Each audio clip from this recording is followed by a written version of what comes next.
Ooh, God, it's Wolfman. What's going on, everybody? Welcome back to the channel, or welcome to the channel if it's your first time here. Glad you stopped by, glad you clicked the video. Today is inspired by Reddit, of all things. I know, it is the Waffle House of the internet. Thank you, Rob, appreciate that phrase. But there was actually a pretty good conversation happening over on the Nintendo Switch subreddit, and it was about spiritual ancestor games. Can you believe this guy? I am sick as a dog and he can't even get the words right?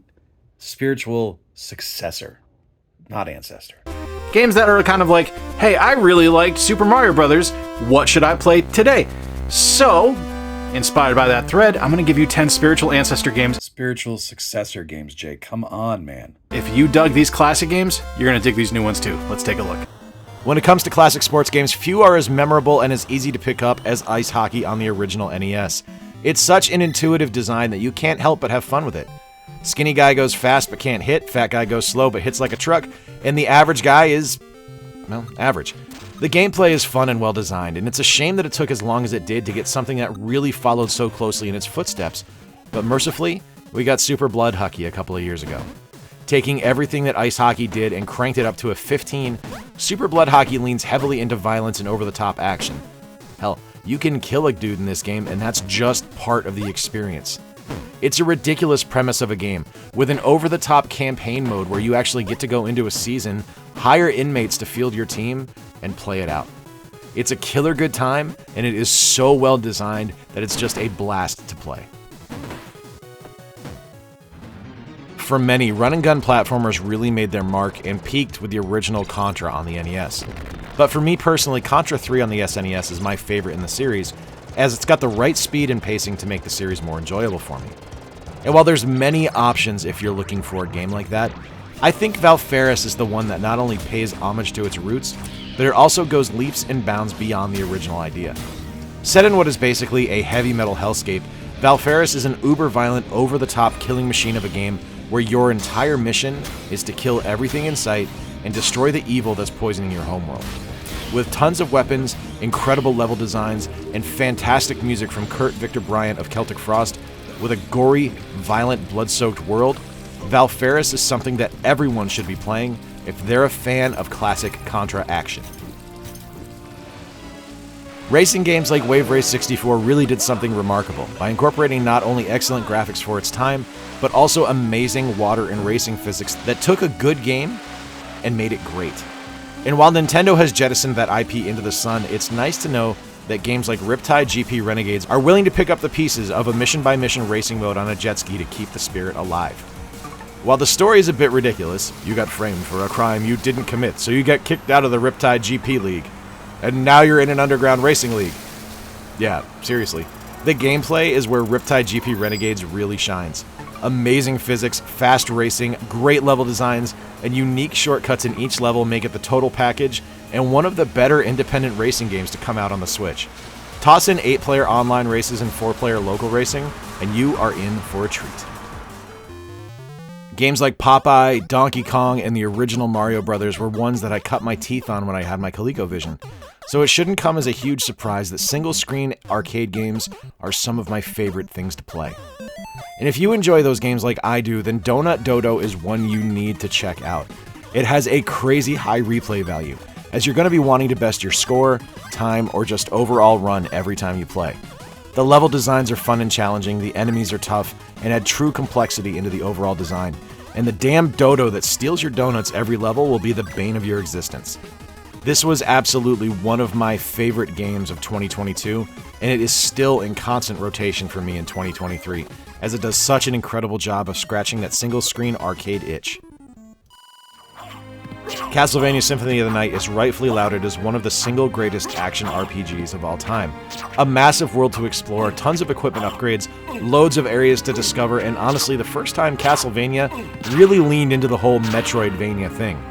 And there's no shortage of amazing Metroidvanias out there on the Switch, but for me, I think the one that's closest to Symphony of the Night is Bloodstained: Ritual of the Night.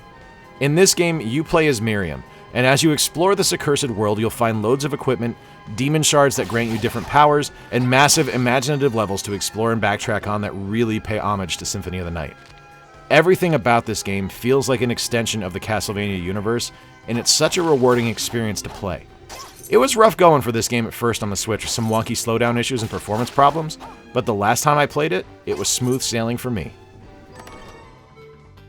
If your thing is classic arcade racers like OutRun or Rad Racer, you might think that games that deliver on ridiculously fast-paced racing action, branching paths, awesome visuals, and amazing music are a thing of the past. But look no further than Slipstream. A classic throwback of a game, Slipstream takes all the best parts of racing action, similar to what you'd see in one of those classic arcade experiences, tosses in some absolutely killer visuals using their pseudo 3D engine, and blends it up with affection for synthwave and vaporwave aesthetic.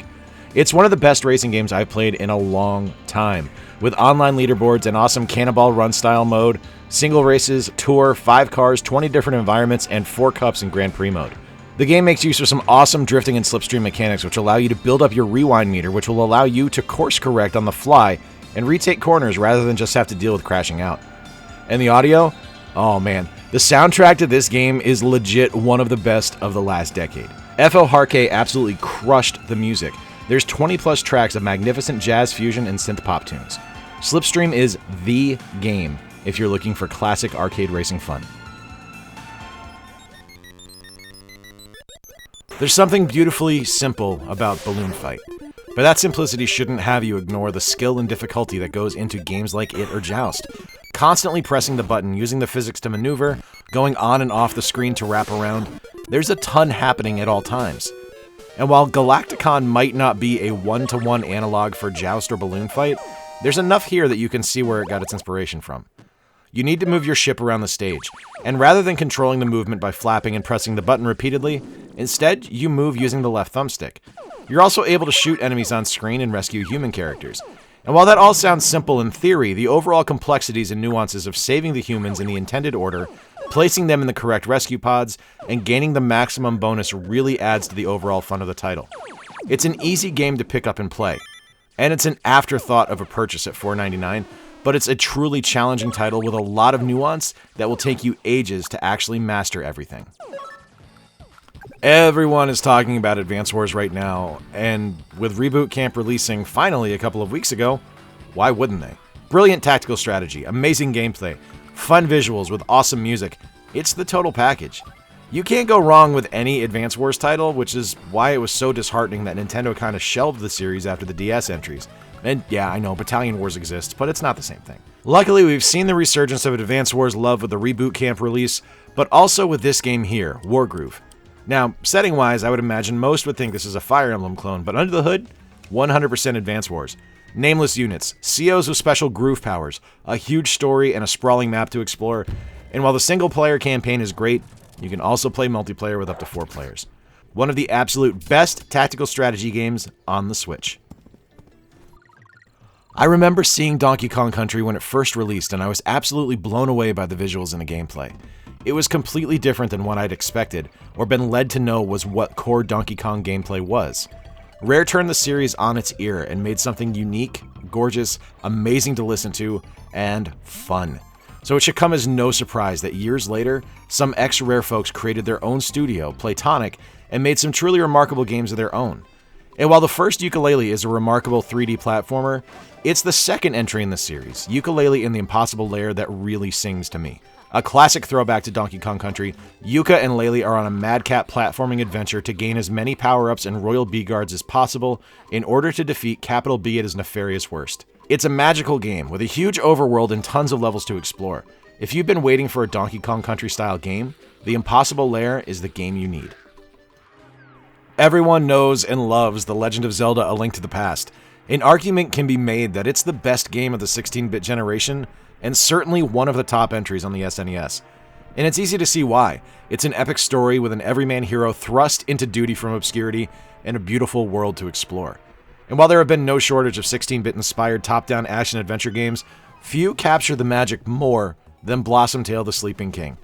Blossom Tales features a massive open world to explore as Lily, a Knight of the Rose. The story is presented Princess Bride style, with a grandfather telling the story of Lily to his grandchildren, weaving exciting exploits of her adventures as she slashes, bombs, fights, and dashes her way through the Kingdom of Blossom.